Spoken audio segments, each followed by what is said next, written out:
could not have survived such a war. Their delicate sensitivity couldn't survive such a brutal war as that. And they were killed off in the last war. He's romanticizing, of course, but he's saying something very particular about his philosophy. So when he writes something like Lady Chatterley in 1926, he's really writing as both the person doing the sexual activity and the person who can't do the sexual activity. It's the early Lawrence versus the later Lawrence. So, I mean, that's why he can portray. And I met one of his mistresses or admirers when I first came to Taos. When I first came out here to California and started teaching at Cal State Long Beach, and I drove out to Taos, and she was there. Her name was Lady Dorothy Brett, her name was. And she was a painter and had been part of the Bohemian group that had gone out to Taos to be part of this a scene that was being sponsored out there by some of these rich American millionairesses and so on. She was still living there. She had followed him out there, and she did, in a moment of some intimacy in terms of discussion, say that, you know, he was impotent, that Lawrence was impotent, at least by that time that he was going around with people like her. And he was also being cuckolded, if you want to use that word. Lawrence's wife was a very famous woman. Her name was Frida, but her last name was von Richthofen. If you know, she left her husband in England at the college that Lawrence went to. He was an English guy, was married to a German baroness. Her name was the von in Germany, a noblewoman. And her first cousin was, guess who? Manfred von Richthofen, the Red Baron, right, the Red Baron.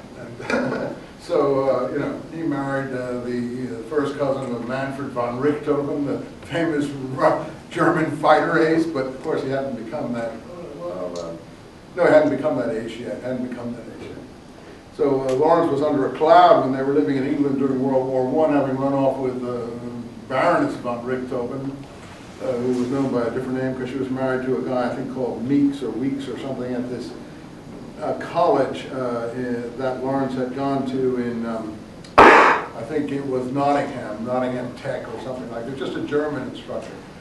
Well, don't come to my house and run off with my wife when I invite you to visit me as one of my students, but that's what Lawrence did to his professor, okay?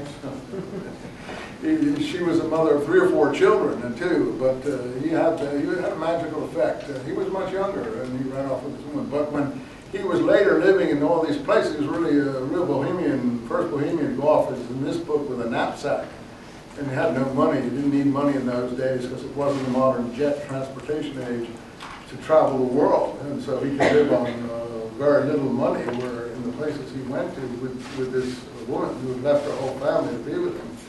But she was also pretty domineering, and in a later period when he was writing Lady Chatterley in Italy, she was carrying on an affair with the landlord, the owner of the building, an Italian chap who dressed in uniforms and obviously was something impressive to her from her old lifestyle.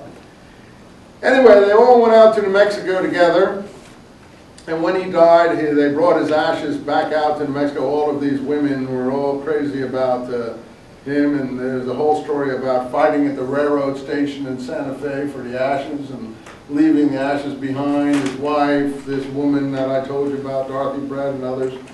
Anyway, they got finally put it in this tomb out in Taos. But the reason I'm telling you all this is that the wife finally married the man that she was carrying on an affair with in Italy at that time. And he came out of Taos, and he has all the rights to Lawrence's novels. I don't know if you see the irony. And then he's the one who prepared the tomb, and he made it almost like almost a Christian tomb when Lawrence was totally against anything like that. I can't remember what his name was. It'll come to me, but it's just ironic that that's how life works out. So I mean, he then went back to Italy after Lawrence's wife passed away, I guess, and I suppose his people in Italy are still benefiting from the royalties from Lawrence's books. So that's the way to lead your life, you know. Be careful, you guys, in your choices in life, and you won't get in that kind of trouble.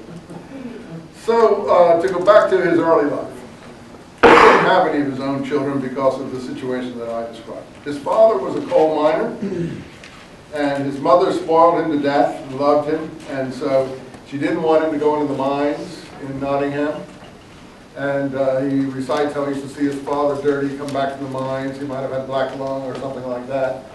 And his mother made sure that he went to school and studied and did things like that. And all that is described in a famous novel of his called Sons and Lovers. How many have heard of that novel? That's his first great novel, and it is a great novel. And it's autobiographical. It's about his mother, his first girlfriend, his father, his whole life in Nottingham, and so on. So he got famous pretty early. He went to this teacher's college, something like Long State was in his first embodiment. And that's all he did. He did, I think, 2 years of teacher's college, and that was it. And that's not, in England, considered a very sophisticated education.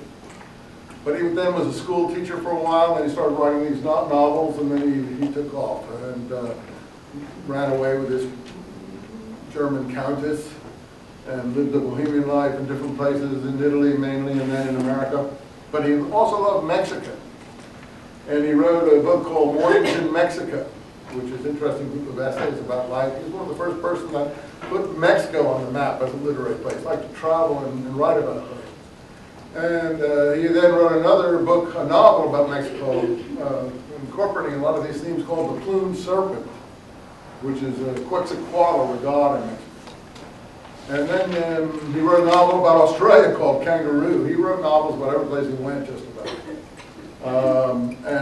But as I said, his most interesting work, he wrote a lot of sexual novels. I think one is called The Rainbow, and the other is called Women in Love.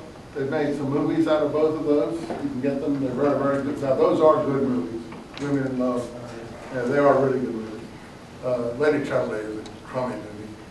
But Women in Love and The Rainbow, I think, were both made into movies. At least Women in Love I know was, and they're really good. And they're very good novels.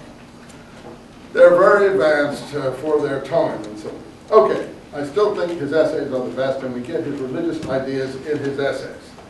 So without talking more about him, how you know his whole life, I've sketched it out somewhat. Let us look at this work and see what's good about it and see what we can pull out of it in the next period, or the rest of this period and the beginning of next half of next time. We'll try to finish it up by halfway through next time, and then save the chosen for the second part of next time and the last class.